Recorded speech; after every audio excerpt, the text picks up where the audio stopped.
Is a $1.4 billion stadium renovation the key to Jacksonville's future, or the costliest mistake in NFL history?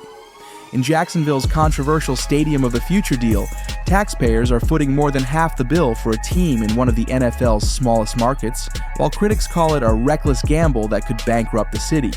Is this really about keeping the Jaguars, or is there something deeper going on? Welcome to Big Builds. On October 15, 2024, NFL owners unanimously approved Jacksonville's stadium renovation deal with a simple 24-8 vote during their Atlanta meetings.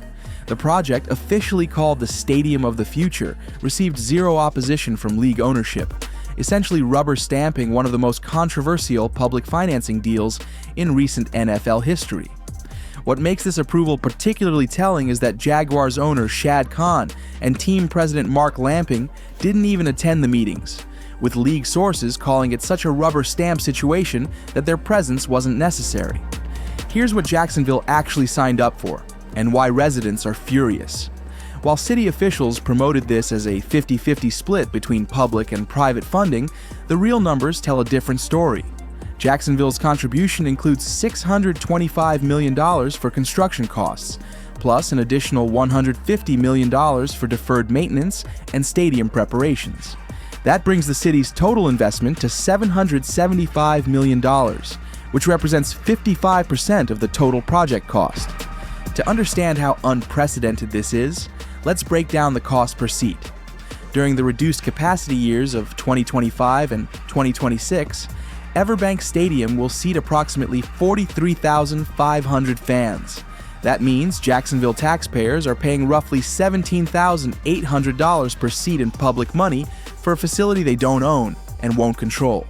Compare this to other recent NFL stadium deals.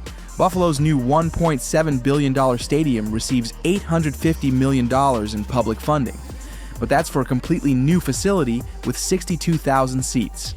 That works out to about $13,700 per seat in public investment for a brand new stadium, compared to Jacksonville's $17,800 per seat for a renovation of a 30-year-old building.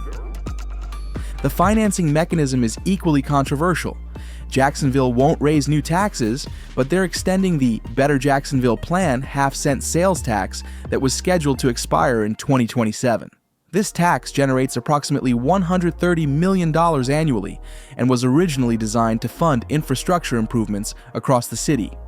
By extending it to 2030 and redirecting $600 million toward the stadium, Jacksonville is essentially robbing other city projects to pay for the Jaguars' renovation. This creates real consequences for Jacksonville residents. The city has some of the worst roads in Florida, with an estimated $2.8 billion infrastructure backlog. The American Society of Civil Engineers gave Jacksonville's infrastructure a D+ grade in their most recent report, citing crumbling roads, inadequate stormwater systems, and aging water pipes. 437 of Jacksonville's 1,600 bridges are rated structurally deficient or functionally obsolete. The Hart Bridge and Main Street Bridge, two critical downtown connectors, need $120 million in repairs within the next 5 years. Mike Weinstein, the city's lead negotiator on the stadium deal, defended the financing by claiming it protects taxpayers from cost overruns. But financial analysts point out that the pay-as-you-go model depletes Jacksonville's capital improvement fund for the next 4 years, creating a $254 million shortfall that will eventually require either tax increases or service cuts. Dr. Robert Bod, a sports economist at Lake Forest College who has studied stadium financing for over 30 years, called Jacksonville's deal particularly generous to the franchise and noted that the 55% public share is higher than most recent NFL agreements. The operational structure of this deal represents a complete reversal of traditional stadium economics. Under the previous lease agreement signed in 1993, Jacksonville paid 67.6% of all stadium maintenance and utility costs, which totaled approximately $20 million annually. Under the new 30-year agreement that begins when the renovation opens in 2028, the city's share drops dramatically to just 15.4% of these expenses. While this sounds like a victory for taxpayers, the reality is more complex. The Jaguars now control 80.4% of all game day operations and revenue streams. This includes concessions, parking, merchandise, naming rights, and premium seating revenues. Every $12 beer, every $40 parking spot, every $200 club seat, the vast majority of that money flows directly to Shad Khan's organization, not the city that just invested $775 million in renovating his workplace. Mark Lamping, the Jaguars team president, defended this arrangement during city council meetings in June 2024, arguing that the team's operational control would lead to better customer service and more non-NFL events. But critics point out that Jacksonville essentially became a silent partner that pays the renovation costs but doesn't share proportionally in the profits. The international games provision has generated particular controversy among local business owners. The agreement allows the Jaguars to play up to 6 home games internationally between 2025 and 2027, with a maximum of 3 games during the 2027 season when the team temporarily relocates. After 2028, the team can continue playing 1 annual home game in London, with potential for additional international games every 4 years if mandated by the NFL. Each London game represents significant lost economic impact for Jacksonville. Visit Jacksonville, the city's tourism bureau, estimates that each Jaguars home game generates approximately $8.5 million in direct economic activity, including hotel stays, restaurant visits, and retail spending.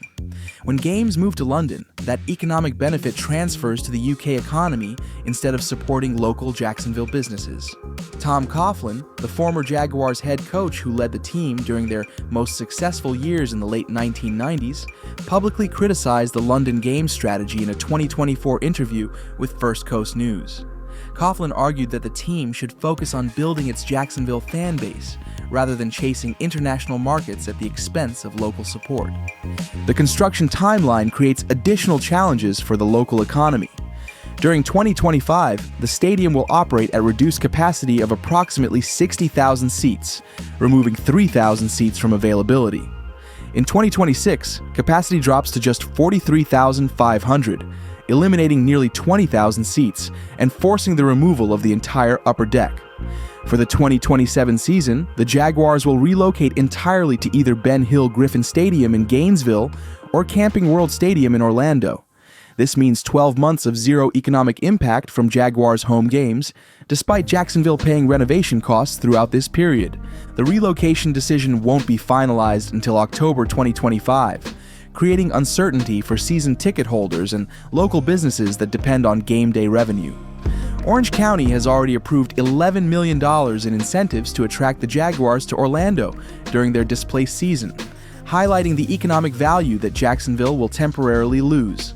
The technical specifications of the Stadium of the Future reveal both impressive innovation and concerning limitations. The centerpiece is a translucent ETFE canopy that will cover approximately 92% of spectator seating. ETFE, or ethylene tetrafluoroethylene, is the same material used in advanced facilities like Allianz Arena in Munich and Eden Project in Cornwall, England. This canopy system consists of 2,800 individual panels, each measuring approximately 8 feet by 12 feet. The material allows 95% of natural light to penetrate while blocking 99% of harmful UV radiation. AOK Architects, the design firm leading the project, claims this will reduce interior temperatures by 15 degrees Fahrenheit compared to direct sunlight exposure. However, the 15-degree temperature reduction claim requires context. Jacksonville's average game time temperature in September is 87 degrees, dropping to 78 degrees by December. The Canopy System will primarily benefit early season games, but critics note that 15 degrees still leaves the interior at 72 degrees during the hottest games, comfortable but hardly revolutionary for Florida football. The new 360-degree concourse represents a massive upgrade from the current facility. At an average width of 60 feet, the concourse will be 4 times wider than the existing 15-foot walkways. This expansion requires demolishing and rebuilding the stadium's entire superstructure while preserving the original 1995 foundation and lower bowl. Acom Hunt and Barton Mallow serve as joint construction managers for the project, with 24 separate bid packages covering different aspects of the renovation. The construction process involves installing 19,000 pieces of structural steel to support the new canopy and concourse levels. Crews are targeting 120 steel pieces per day during peak installation periods. The roof superstructure began rising in February 2025, with 28% of steel installation completed by August 2025. Seating capacity remains at 63,000 for regular Jaguars games, but the design allows expansion to 71,500 for special events like the annual Florida-Georgia rivalry game, which generates approximately $35 million in economic impact for Jacksonville each year. However, these improvements come with a significant caveat. This remains a 30-year-old stadium at its core. The original foundation, lower bowl, and basic structural elements date to 1995. By the time renovation completes in 2028, the underlying infrastructure will be 33 years old. Most NFL stadiums undergo major renovations or replacement after 25 to 30 years of operation. Giants Stadium was demolished after 34 years. Texas Stadium lasted 38 years, and Three Rivers Stadium served for 31 years before replacement. Jacksonville's financing strategy relies on a complex manipulation of existing tax structures that financial analysts describe as robbing future Peter to pay present Paul. The centerpiece is the Better Jacksonville Plan, a half-cent sales tax approved by voters in September 2000 with a clear expiration date of 2027. This tax was specifically designed to fund $2.25 billion in infrastructure improvements over 27 years. Since 2000, it has generated approximately $3.1 billion, funding major projects including the Duval County Courthouse at $211 million, the main library downtown at $155 million, and hundreds of road and drainage improvements. The stadium deal extends this tax 3 additional years to 2030, generating an estimated $390 million in additional revenue. However, the plan redirects $600 million from other capital improvement plan projects to stadium funding, creating a massive gap in infrastructure spending. The stadium financing also disrupts the planned 30-year pension tax that was scheduled to begin in 2027. This tax was designed to address Jacksonville's $1.8 billion unfunded pension liability, one of the worst in Florida. By pushing the pension tax back to 2030, Jacksonville adds 3 years of interest and growth to its unfunded liability.